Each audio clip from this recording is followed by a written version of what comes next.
I'm not sure you guys can see it, but right over there, that's the beautiful stupa of Bodhanath.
So this is Bodhanath. It's a beautiful Tibetan community here in Kathmandu, Nepal. There are maybe 30 Buddhist monasteries in this area. I can see 5 from my own building. This is one monastery here. Right behind is another one. Over there, you can see one right there. That's the stupa. Behind was another monastery. That's the white gompa. On the hill far away, I don't know the name of this one, but on this other side, that should be Kopan Monastery. And anyway, I've been here since March. I came here straight from India. So I gotta tell you what I was doing in India before coming here.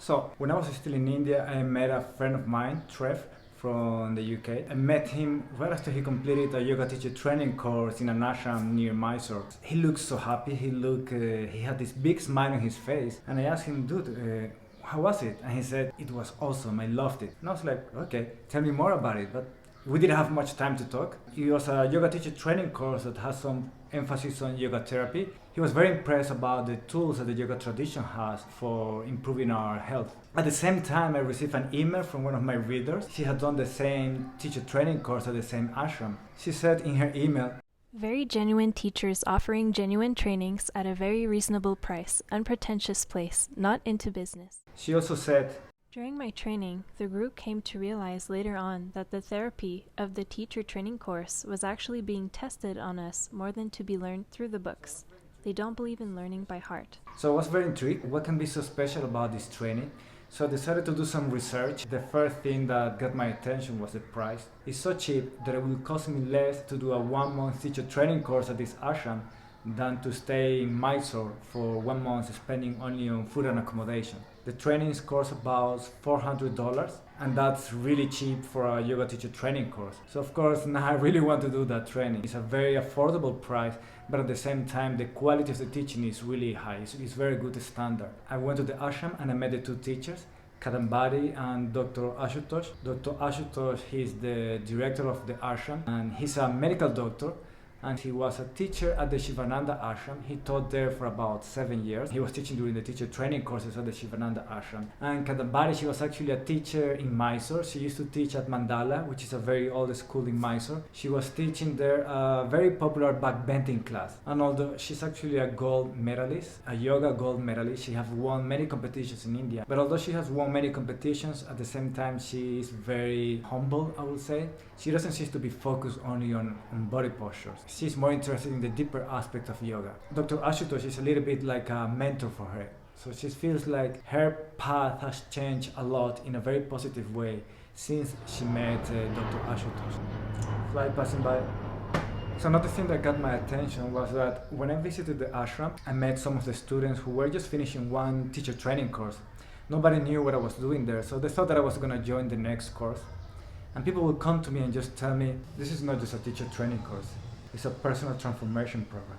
Okay. So seriously, everybody looks so happy and content after 1 month of doing a course there. That was very interesting for me. There was a very good vibe, and it was the same vibe that I got from my friend Trev when I met him right after he completed his teacher training course. They teach the Ashram Hatha Yoga. There is a very big influence of the Shivananda tradition and the Satyananda tradition because Dr. Ashutosh, well, he was a teacher at the Shivananda Ashram. He has also spent a lot of time at the Bihar School of Yoga, which was founded by Swami Satyananda. So it's a Hatha Yoga teacher training course, but at the same time it has a very strong foundation on yoga therapy. Although they don't call it yoga therapy anymore, they call it integrative restorative yoga, because it integrates different styles of yoga, of classical Hatha yoga, and it's about restoring the health and emotional, physical, mental, and spiritual health. Now, while I was at the ashram, I also had the opportunity to sit with Dr. Ashutosh for an interview.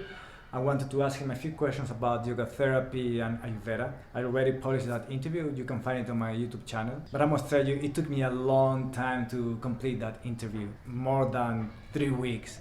And the thing is that Dr. Ashutosh, he likes to quote so many different Sanskrit texts when he's talking about yoga and Ayurveda, not just yoga philosophy texts, but also Ayurveda texts in Sanskrit. When they say Rajatama cha doucha, manasat doshavadorito. So trying to find all these quotes, that was a real big challenge for me. So many flights. So it took me forever to find some of these quotes. I found a slideshow presentation that included one of these quotes, but the Roman transliteration didn't seem correct to me, and they didn't mention the shloka number of these texts, of these Ayurveda texts in Sanskrit. So I decided to find the text and then try to find the shloka based on this presentation to make sure that I get the right transliteration. So I had to go through this whole text, which was completely in Sanskrit, with my very basic Sanskrit. It took me a long time, maybe 1 hour, to finally be able to say, yes, this is the one. Of course, when I found it, I was like super excited, super happy. But then he said another quote. Dhyanam nam swarupasya sahajam bhanamuchyate naidat karam visheshanam va sagunapasanam japa. I was able to understand only the first word and the last word, dhyana and japaha. Dhyanam nam swarupasya sahajam bhanamuchyate naidat karam visheshanam va sagunapasanam japa. But the rest of it was impossible to understand. For 2 days I searched and I searched and I searched and I couldn't find anything. So I just gave up. I said, okay, I'm not gonna put that in the video. I'm just gonna put a question mark and whatever. I mean, what can I do? But when I was about to export the video, I decided, okay, let me try once more. Who knows? Maybe I find something. And after about 40 minutes, I found it. And I just couldn't believe that with my very basic Sanskrit, I was able to find this quote. It's the first verse of this 10-verse text about meditation. It's called Dhyana Swarupam, written by Swami Tejomayananda. I'm not sure if these verses are originally from him, or if maybe he have taken them from another more ancient text. Anyway, if you're interested in finding more about this ashram and the yoga teacher training course, or if you want to watch that interview, you can find all the information in the description below. Alright guys, I'll see you in the next video.